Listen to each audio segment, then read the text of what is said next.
ኪም ጆንግ ኡን አፈነዱት። የሰሜን ኮሪያ ሚሳኤሎች፣ የኒውክሌር ቦምቦችና ሮኬቶች ኢራን ላይ ተራገፉ። ሶስተኛው የዓለም ጦርነት በደጅ ሆነ። የሰላም ተስፋ እንደ ሆርሙዝ ሰርጥ እየጠበበ ሆኗል። ትራምፕ አሻፈረኝ ብለው አጸያፊ ስድብ ማሽጎድጎዳቸውንም ቀጥሏል። ድርድር እየተባለ ባለበት በዚህን ሰዓት ዓለም የሚርድላት ኒውክሌር ታጣቂዋ አፈንጋጯ ሰሜን ኮሪያ ጦርነቱን መቀላቀሏን የሞሳድ የስለላ መረጃ አጋልጧል። በርካታ የአሜሪካ ፕሮፌሰሮችም ሶስተኛው የዓለም ጦርነት የሚጀመርበት እድል ከዕለት ወደ ዕለት እየሰፋ እንደሆነ ለዋሽንግተን ፖስት ተናግረዋል። የኪም ወደ ጦርነቱ ዘው ብሎ መግባትም የዚህ ምልክት ነው እያሉ ናቸው። የሰሜን ኮሪያ አውዳሚ የኒውክሌር ቦምቦች በኢራን የመራገፋቸው ዜና በአይሁድ ሚዲያዎች በኩል በስፋት እየተሰራጨ ያለ መረጃ ሆኗል። ኪም ጆንግ ኡን እንደዛቱት እስራኤልን ሊያፈራርሱ ኒውክሌር ቦምባቸውንና አህጉር አቋራጭ ሚሳኤሎቻቸውን ወደ ኢራን ማስገባታቸው ታውቋል። የእስራኤሉ ሞሳድ የስለላ ድርጅት የሰሜን ኮሪያ ቦምቦችና ሚሳኤሎች ከቀናት በፊት ኢራን ውስጥ በስፋት መራገፋቸውን በስለላ መረቤ ደረስኩበት ብሏል። መረጃው ቤንጃሚን ኔታንያሁን እጅግ ያስደነገጠ ነው። ነገሩም ከሚታሰበው በላይ አክርሮታል። ከሳምንት በፊት እስራኤልን አፈራርሳታለሁ ሲሉ የዛቱት ኪም እንደዛቱት ሊያደርጉት ጦርነቱን ለመቀላቀል ዳርዳር እያሉ ነው። ይህም በበርካታ የፖለቲካ ሀያሲያን ዘንድ የሶስተኛው የዓለም ጦርነት ታውጇል የሚያስብል ጥያቄን አጭሯል። በእርግጥም ዓለም ወደ ሶስተኛው ጦርነት እየተንደረደረች ይመስላል። ኪሙና ፑቲን ወደ ጦርነቱ ለመግባት ዳርዳር እያሉ ሲሆን ቻይናም ፈራ ተባ እያለች ነው። የአውሮፓ ሀገራት በይፋ ወደዚህ ጦርነት የሚገቡ ከሆነ ደግሞ በመጽሐፍ ቅዱሱ የተጠቀሰው የአርማጌዶን ጦርነት መጀመሩ አይቀሬ ይሆናል የሚለው የብዙዎች ትንበያ ሆኗል። ውድ የአንድ አፍታ ሚዲያ ቤተሰቦች ምሽታችሁ እንዲያምር እንዲሰምር እንመኛለን። ሰሜን ኮሪያ ለመተኮስ ተዘጋጅታለች። አሜሪካና እስራኤልን ያበሳጨ መረጃ ከመሽ ወጥቷል። የኪም ቦምቦችና ሚሳኤሎች ኢራን ገብተዋል። ይህን መረጃ ሞሳድ አረጋግጦታል። ይህን ተከትሎም ሶስተኛው የዓለም ጦርነት አይቀሬ ነው የሚለው ድምጸት ከፍ እያለ ነው። ጉዳዩን በዝርዝር እንመለከተዋለን። እንደተለመደው ቪዲዮን ላይክ አድርጋችሁ በመጀመር ጥቂት ደቂቃዎችን አብራችሁን እንድትቆዩ ግብዣችን ነው።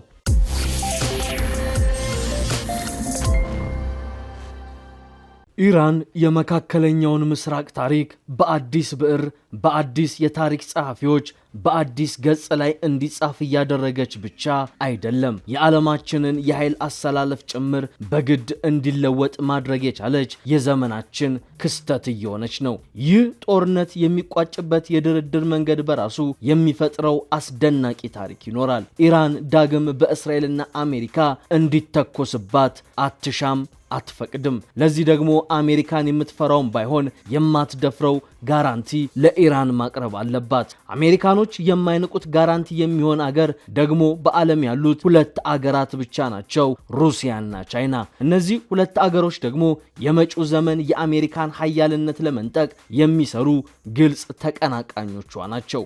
በእርግጥም ኢራን እያመሰቻቸው ነው። ዓለምን ድብልቅልቁን አውጥቷለች።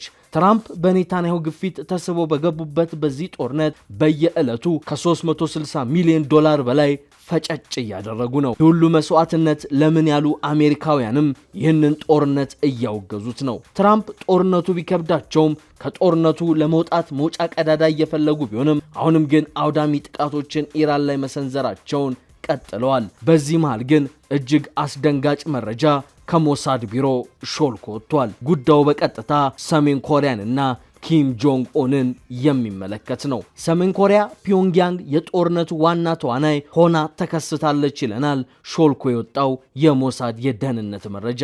ይህም ጦርነቱን ሊያወሳስበው ይችላል። መረጃዎች እንዳመላከቱትና የአይሁድ ሚዲያዎች እንደዘገቡት አሜሪካና በአጋሮቿ ከፍተኛ ማዕቀብ የተጣለባቸው ሰሜን ኮሪያና ኢራን በሚስጥር የፈጠሩት ወታደራዊ ጥምረት በዓለም አቀፍ የጂኦፖለቲካ መድረክ ላይ ከፍተኛ ድንጋጤን ፈጥሯል። በቅርቡ የሰሜን ኮሪያ ሚሳኤሎች እንዲሁም ደግሞ የኒውክሌር ቦምቦች ወደ ኢራን መራገፋቸውን የሚገልጽ መረጃ ነው ከሞሳድ ቢሮ ሾልኮ የወጣው። የሁለቱ ሀገራት ግንኙነት ከተራ የንግድ ልውውጥ ባለፈ እጅግ የላቁ የቦሊስቲክ ሚሳኤል ቴክኖሎጂዎችን፣ የከባድ መሳሪያዎችን እና የስትራቴጂክ መረጃዎችን እንዲሁም የስለላ መረጃዎችን ማጋራት ላይ ያተኮረ መሆኑን የደህንነት ምንጮቹን ጠቅሶ እስራኤል 24 ዘግቧል። ይህ የሚስጥር ትብብር ኢራን በመካከለኛው ምስራቅ ያላትን ወታደራዊ የበላይነት በከፍተኛ ፍጥነት እንድታሳድግ እየረዳት ነው። ሰሜን ኮሪያ በበኩሏ ከኢራን የምታገኘውን የገንዘብና የኤነርጂ ድጋፍ ተጠቅማ ማዕቀቦችን የምትጥስበት አዲስ መንገድን ቀርጻለች። የምዕራባውያን አገራት የጣሉት ማዕቀብ የሁለቱን አገራት ወታደራዊ አቅም ከመገደብ ይልቅ ይበልጥ እንዲቀራረቡና አደገኛ ጥምረት እንዲፈጥሩ ማድረጉ ለብዙዎች ስጋት ሆኗል። ይህ አዲስ የኃይል ሚዛን ከቀጠና አልፎ መላውን ዓለም ሊያናውጥ እንደሚችል የፖለቲካ ተንታኞች እያስጠነቀቁ ይገኛል። ይህ የሰሜን ኮሪያና የኢራን ወታደራዊ ጥምረት ታዲያ ዓለምን ወደ ሶስተኛው የዓለም ጦርነት እንዳያንደረድራት እንዳይስባት ተፈርቷል። አሜሪካና እስራኤል ኢራን ላይ የከፈቱት ጦርነት ወደ ሁለተኛው ወር እየገሰገሰ ነው። መካከለኛው ምስራቅን ያዳረሰው ይህ ጦርነት ከቀጠናውም ሊያልፍ ይችላል የሚል ስጋት አለ። ጦርነቱ የጎዳው ኢራንን ብቻ ሳይሆን የተባበሩት አረብ ኤምሬትስን፣ ኢራቅ፣ ባህሬን፣ ኩዌት፣ ሳውዲ አረቢያ፣ ኦማን፣ አዘርባይጃን፣ በወረራ ስር ያለውን ዌስት ባንክ፣ ቆጵሮስ፣ ሶሪያ፣ ኳታር እና ሊባኖስ የዚህ ጦርነት ገፈት ቀማሽ ናቸው። ጦርነቱ ከቀጠናው ተሻግሮ ዓለምን የሚያዳርስ ሊሆን ይችላል የሚል ፍርሃት የተስተጋባውም ለዚህ ነው። በኦክስፎርድ ዩኒቨርሲቲ የታሪክ ፕሮፌሰር ማርጋሬት ማክሚላን ብዙዎች ጦርነቱ በአግባቡ ተወጥኖ የሚካሄድ እንደሆነና የጦርነቱ ተሳታፊዎችም አውቀው እንደሚገቡበት ያስባሉ ይላሉ። ከዚህ ቀደም ከተካሄዱ ጦርነቶች በመነሳት ግን ይህ ትክክል እንዳልሆነ ያስረዳሉ። የመጀመሪያው የዓለም ጦርነትን ሲገልጹ በድንገት ተነስቶ ተዋጊዎችም የተቀናቃኞቻቸውን አቅም ሳይገነዘቡ ገቡበት ይላሉ። በትምህርት ቤት እንደሚካሄድ ድብድብ ልናየው እንችላለን ሲሉም ጉዳዩን ያስረዳሉ። የኦስትሮ ሃንጋራዊ ንጉስ ፍራንስ ጆሴፍ ወንድም ልጅ መገደል በአውሮፓውያኑ 1914 አንደኛው የዓለም ጦርነት እንዲነሳ አድርጓል። በሳምንታት ውስጥ የአውሮፓ አጋር ኃይሎች ጦርነቱን ተቀላቀሉት። ኦስትሪያና ሃንጋሪ ሰርቢያ ላይ ተነሱ። ጀርመን ኦስትሪያን ስትደግፍ፣ ሩሲያ ሰርቢያን አገዘች። ፈረንሳይ ሰርቢያን ለማገድ ሩሲያን ትደግፍ ጀመር። ብሪታንያ ለክብርና ለዝናዋ ስትል ጦርነቱን ተቀላቀለች። ይህ አንደኛው የዓለም ጦርነት የመላው ዓለም የሆነው በዚህ መንገድ ነበር። በኪንግስ ኮሌጅ የዓለም አቀፍ ታሪክ ፕሮፌሰር ጆ ማይሎ እንደሚሉት የዓለም ጦርነት የሚባለው ሀያላን አገራትን ያሳተፈ ውጊያ ሲካሄድ ነው ሲሉ ያብራራሉ። በመጀመሪያው የዓለም ጦርነት የአውሮፓ ሀያላን አገራት ተዋግተዋል። በሁለተኛው የዓለም ጦርነት አሜሪካ፣ ጃፓንና ቻይና ገብተውበታል ሲሉ ያክላሉ። ብዙዎች የኢራንን ጦርነት የመካከለኛው ምስራቅ ጦርነት ነው ብለው ነው የሚጠሩት። የዩክሬን ፕሬዝዳንት ቮሎዲሚር ዜሌንስኪ ከዚህ ቀደም ከቢቢሲ ጋር ባደረጉት ቃለ ምልልስ ፕሬዝዳንት ቭላድሚር ፑቲን ሶስተኛው የዓለም ጦርነትን ጀምረናል ብለዋል። ሞስኮ ላይ የምጣኔ ሀብትና ወታደራዊ ጫና መደረግ አለበት ብለው ተናግረው ነበር። ፑቲን ሶስተኛውን የዓለም ጦርነት ጀምሮታል ብዬ አምናለሁ። ጥያቄው ምን ያህል ግዛት ይቆጣጠራል? ማንስ ያስቆመዋል ነው ነበር ያሉት። ሩሲያ አዲስ ዘይቤን ዓለም ላይ መጫን እንደምትፈልግና ይህም የሰዎችን ፈቃድ እንደሚጋፋም ያነሳሉ። በኦክስፎርድ ዩኒቨርሲቲ የታሪክ ፕሮፌሰር ማርጋሬት ማክሚላን እንደሚናገሩት ኢራንና የየመን ሁቲ አማጽያን አጋሮቿ ጦርነቱን ሊያስፋፉ አይችሉም።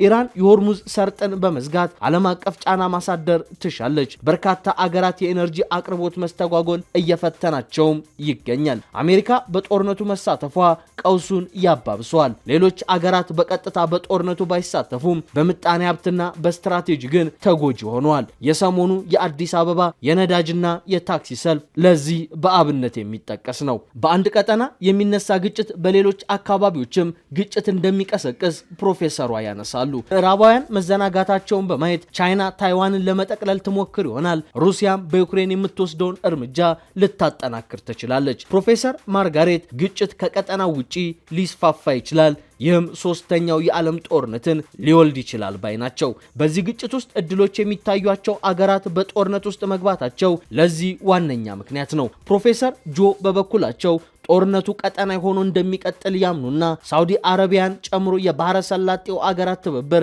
ወደ ጦርነቱ ሊገባ ይችላል ሲሉ ይናገራሉ። ቻይናና ሩሲያ የጦርነቱ አካል ይሆናሉ ብለው ግን አይጠብቁም።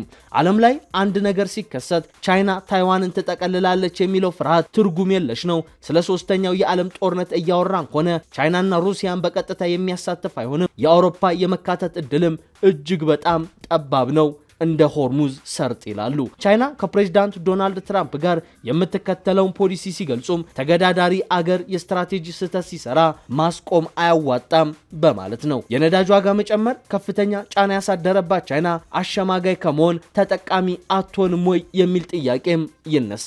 ፕሮፌሰር ጆ ለዚህ ምላሽ አላቸው። ፕሮፌሰሩ የነዳጅ ዋጋ መጨመር ካሳደረው ጫና በበለጠ ስትራቴጂካዊ ጥቅሙ ዋጋ አለው። አሜሪካ በመካከለኛው ምስራቅ ጦርነት ስትያዝ ቻይና የነዳጅ ሽያጭ ማካሄድ ትችላለች ይላሉ። ታሪክ እንደሚያሳየን ጦርነት በመታበይ በኩራትና ተገዳዳሪ አገራትን በመፍራት ይጀመራል። ፕሮፌሰር ማርጋሬት እንደሚሉት መሪዎችም የጦርነቱን ሁኔታ ይወስኑታል። የፈረንሳይ ጠቅላይ ሚኒስትር ጎርጊስ ኪሜንሲው ጦርነትን ከመጨረስ ይልቅ መጀመር ይቀላል ያሉት በአንደኛው የዓለም ጦርነት ወቅት ላይ ነበር። ብዙ ውድመትና እልቂት ከደረሰ በኋላ ጦርነትን የመቀጠል አዝማሚያ እንዳለ ተንታኞች ያወሳሉ። የታሪክ ፕሮፌሰሯ እንደሚሉት የመሪዎች መታበይና ኩራት ጦርነትን እንደሚያነሳ ማሳያው ፕሬዝዳንት ፑቲን ናቸው ይላሉ። የዩናይትድ ኪንግደም መከላከያ ባወጣው አሃዝ ሩሲያ 1.25 ሚሊዮን ሰዎችን አጣለች። ይህም በሁለተኛው የዓለም ጦርነት አሜሪካ ከሞቱባት ወታደሮች ይልቃል። ፕሮፌሰሯ እንደሚሉት መሸነፋቸውን ማመን የማይፈልጉ መሪዎች ጦርነትን ያስቀጥላሉ።